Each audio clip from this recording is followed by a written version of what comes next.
ദേശീയപാതയിലൂടെ എത്തുന്ന വാഹനയാത്രികരിൽ നിന്നും മാലിന്യങ്ങൾ ശേഖരിക്കുക എന്ന ലക്ഷ്യത്തോടെയായിരുന്നു നേര്യമംഗലത്തിന് സമീപവും കുമ്മൻപാറയ്ക്ക് സമീപവും ഹരിത ചെക്ക് പോസ്റ്റുകൾ സ്ഥാപിക്കാനുള്ള ക്രമീകരണം ഒരുക്കിയത്. പക്ഷേ ക്രമീകരണം ഒരുക്കിയതല്ലാതെ ഹരിത ചെക്ക് പോസ്റ്റുകൾ പ്രവർത്തനക്ഷമമാക്കിയില്ല.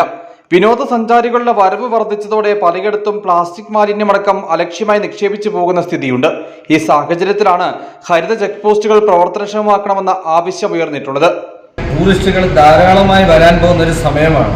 എവിടെ നോക്കിയാലും ടൂറിസ്റ്റുകൾ ഭക്ഷണം കഴിച്ചിട്ട് അതിൻ്റെ വേസ്റ്റും ഡിസ്പോസിബിൾ പ്ലേറ്റും എല്ലാം ഈ വനത്തിൻ്റെ സൈഡിൽ, റോഡിൻ്റെ സൈഡിൽ ഇങ്ങനെ നിക്ഷേപിച്ച് വളരെ വികൃതമായ, വിദേശികളൊക്കെ ടൂറിസ്റ്റുകൾ ഇങ്ങോട്ട് വരുമ്പോൾ ഇത് നമ്മുടെ മുഖച്ഛായ മാറി ഒരു വികൃതമായ രീതിയിൽ തന്നെ കണ്ടമാനം വേസ്റ്റ് അവിടെ നിക്ഷേപിക്കുന്ന ഒരു രീതിയാണ് ഇപ്പോൾ ഈ അടുത്ത നാളിൽ അത് കൂടിക്കൊണ്ടിരിക്കുന്നതാണ് കാണാൻ സാധിക്കുന്നത്. വിനോദസഞ്ചാരികളിൽ നിന്ന് തരംതിരിച്ച് മാലിന്യം ശേഖരിക്കുക, മാലിന്യ സംസ്കരണം സംബന്ധിച്ച് ബോധവൽക്കരണം നൽകുക, ഇത് സംബന്ധിച്ച ലഘുലേഖകൾ വിതരണം ചെയ്യുക തുടങ്ങി വിവിധ കാര്യങ്ങളായിരുന്നു പദ്ധതി കൊണ്ട് ലക്ഷ്യമിട്ടിരുന്നത്.